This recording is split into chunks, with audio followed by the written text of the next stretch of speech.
ओम गृहस्थ सूक्त, ऋग्वेद मंडल 10 सूक्त 85 मंत्र 40।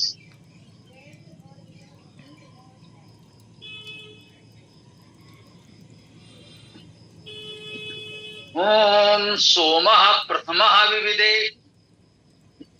गंधर्वः विविदे उत्तरः, तृतीयः अग्निः ते पतिः, तुरीया ते मनुष्यजा।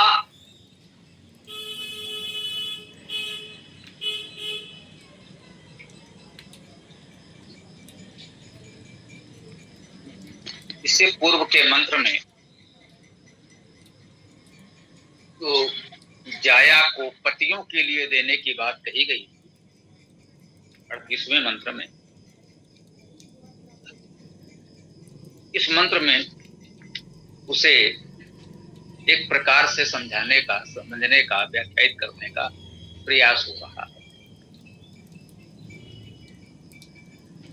उसमें 4 पतियों की बात की। ये 4 पति कौन कौन से हैं? सोमा प्रथमा विविदे। सोमा कर्ता कारक प्रथमा विभक्त एक वचन में है।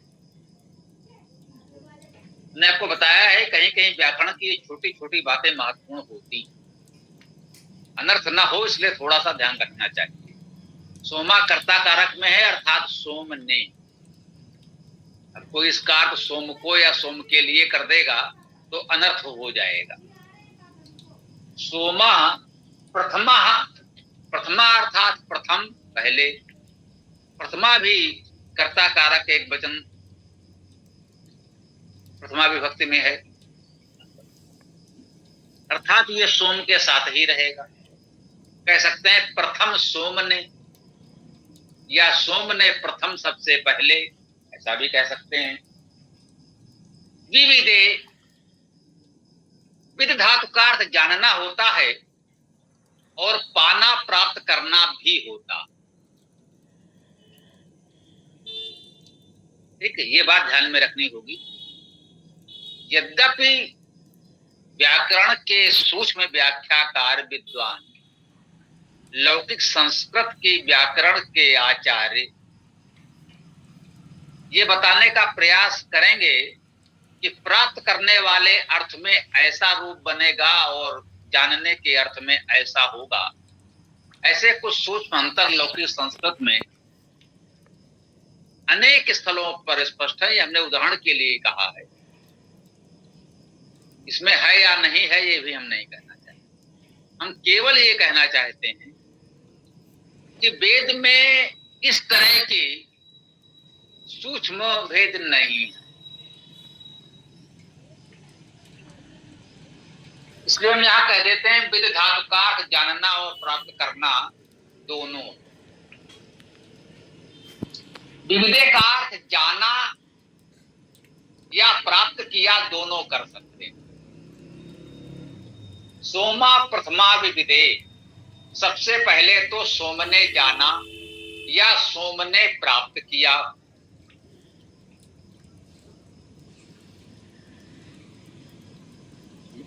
अब सोम क्या है ये जानना भी आवश्यक है। जब हम कहते हैं सबसे पहले सोम ने प्राप्त किया, किसको प्राप्त किया? ये पूरा गृहस्थ सूक्त है तो स्पष्ट मानकर चले पत्नी को प्राप्त किया।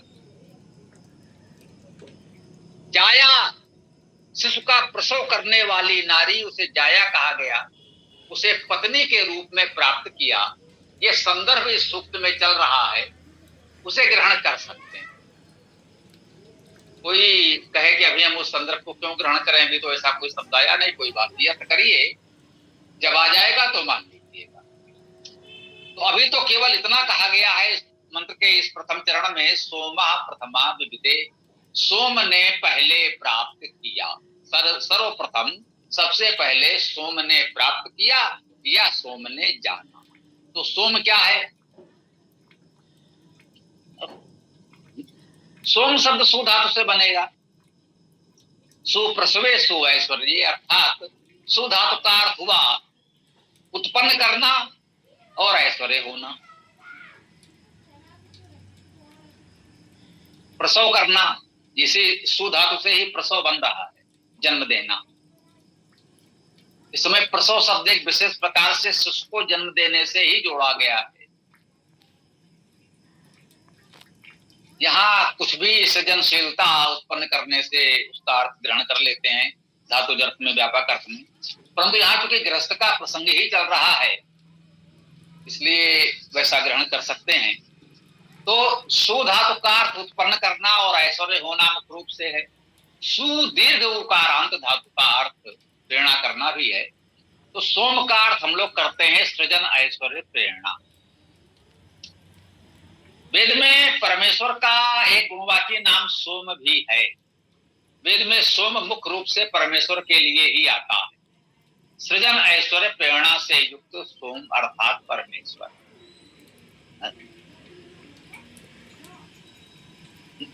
परंतु सोम का अर्थ परमेश्वर नहीं होता, ये ध्यान रखना होगा।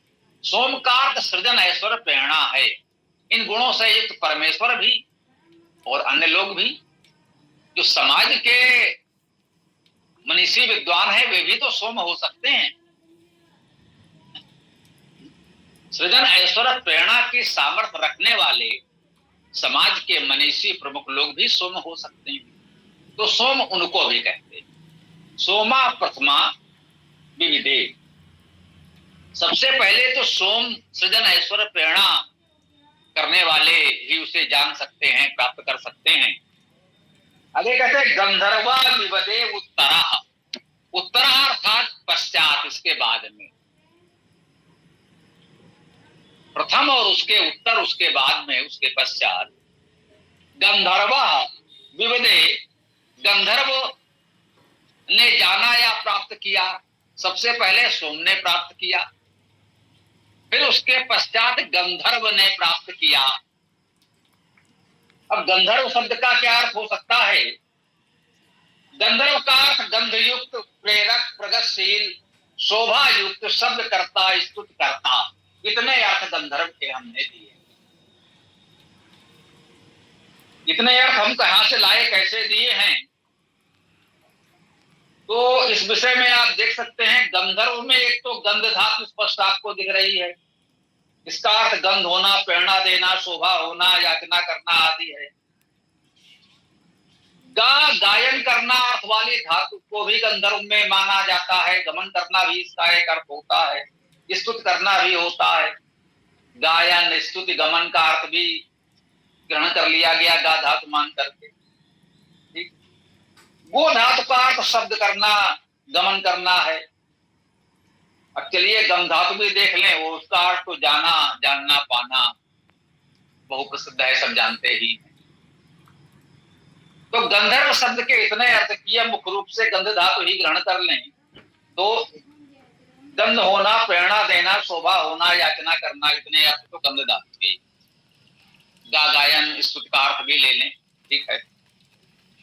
तो गंधर्वा विविधे उत्तरा, उसके पश्चात गंधर्व ने जाना या प्राप्त किया।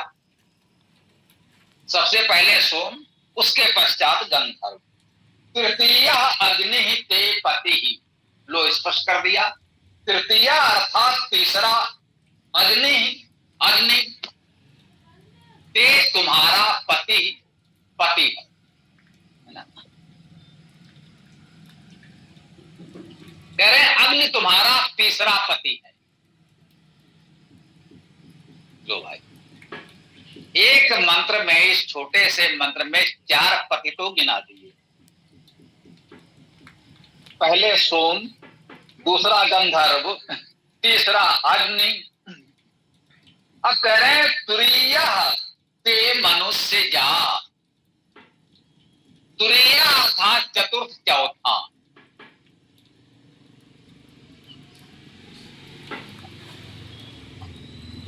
समझे? चौथा चतुर्थ के अर्थ में तुरीय संख्यावाची पद होता है। अभी संख्यावाची पद है, अव्यय कह ले, जैसे भी कह ले, होता है। तो वैसे कोई चाहे तुरीया में तुर धातु आदि देख करके अर्थ कर सकता है, पर जैसा क्रम चल रहा है, प्रथमा, उत्तरा, उसके पश्चात तृतीया आकर के पुनः स्पष्ट कर दिया गया, तो इस तुरीया का चतुर्थ अर्थ लेना उपयुक्त प्रतीत हो रहा है। तुरीय ते मनुष्य जा, तुम्हारा चौथा पति मनुष्य या मनुष्य से उत्पन्न है। अब इसका एक भावार्थ तो ये स्पष्ट है कि जो मनुष्य से उत्पन्न पति है, वह जो पति है नारी का, स्त्री का जो पति होगा वो मनुष्य ही होगा, और मनुष्य होगा तो मनुष्य से उत्पन्न भी होगा। मनुष्य है तो मनुष्य से ही उत्पन्न होगा। तो जो मनुष्य से उत्पन्न पति है कहा गया ये तो चौथा पति। तीन पति इसके पहले। अब इसका चाहे तो सुंदर, व्यापक, उत्तम आध्यात्मिक अर्थ ग्रहण करें, तो मैं आपसे निरंतर करता हूं, मेरा मन वेद यही कहता है कि वेद मंत्रों का मुख्य अर्थ तो आध्यात्मिक है।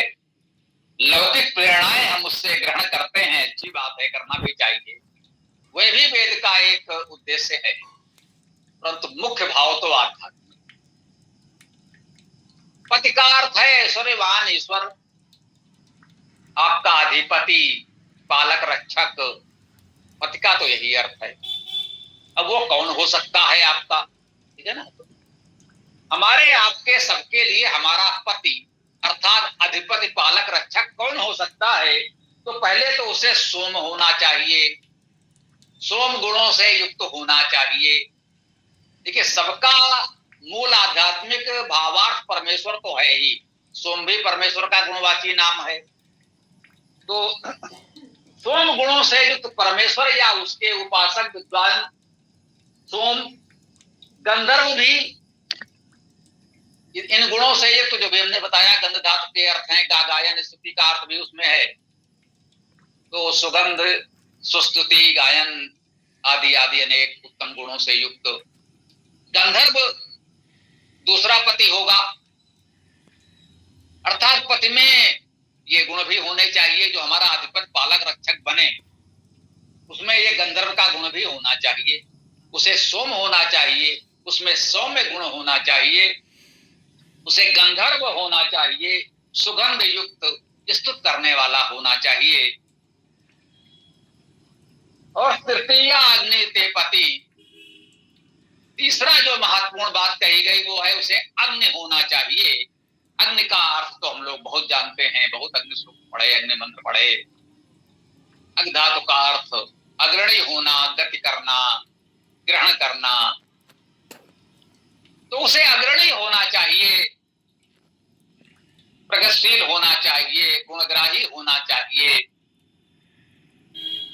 आपको अपनत्व के साथ ग्रहण करने वाला होना चाहिए, उसे अग्नि होना चाहिए। तो कहा गया तीन बातें अभी प्रमुख बताई गई।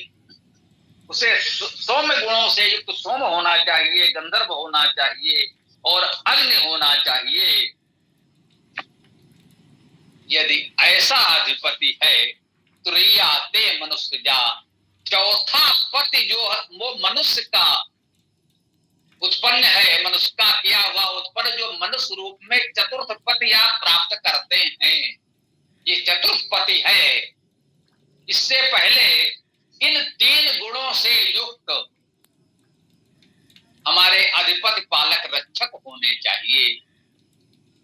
क्या प्रकारांतर से ये कहा जा रहा है कि जो मनुष्य रूप में पति आया है कन्या का वरण करने के लिए, उसे पत्नी रूप में ग्रहण करने के लिए, तो भाई वेद के अनुसार आपका स्थान तो चौथा है।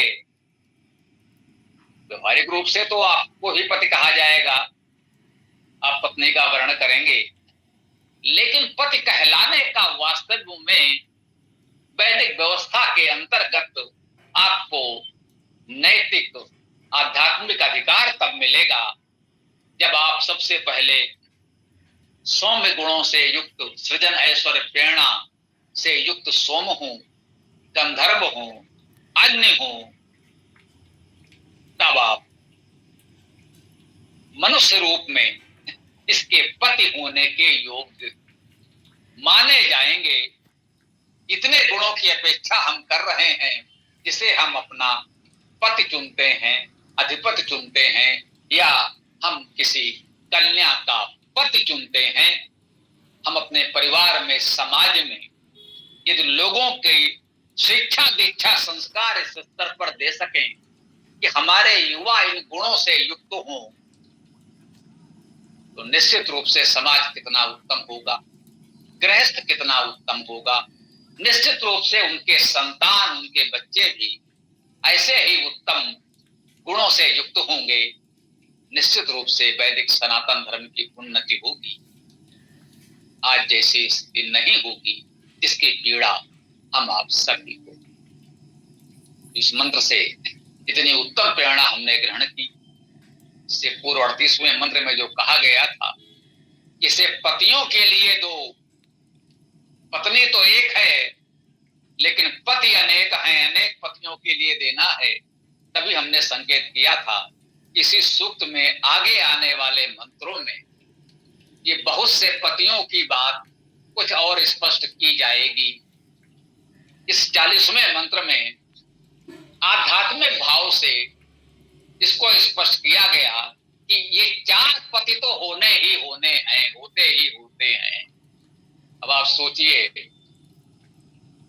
एक के 4 पति हैं, कहीं 4 पत्नी की बात की जाती है तो कहीं 4 पति की बात की जा रही है।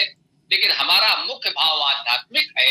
जब लौकिक जीवन में भी आवश्यक होने पर 4 क्या, उससे भी अधिक पति किसी भी नारी के होना वेद में स्वीकार्य है। ऐसा हम लोग अब तक पढ़ते सुनते कहते आए हैं। तो अब यहाँ पर हम इस मंत्र व्याख्या को विराम दें। आप लोग अपना जो भी प्रश्न आदि हो प्रस्तुत कर सकते हैं। ओम।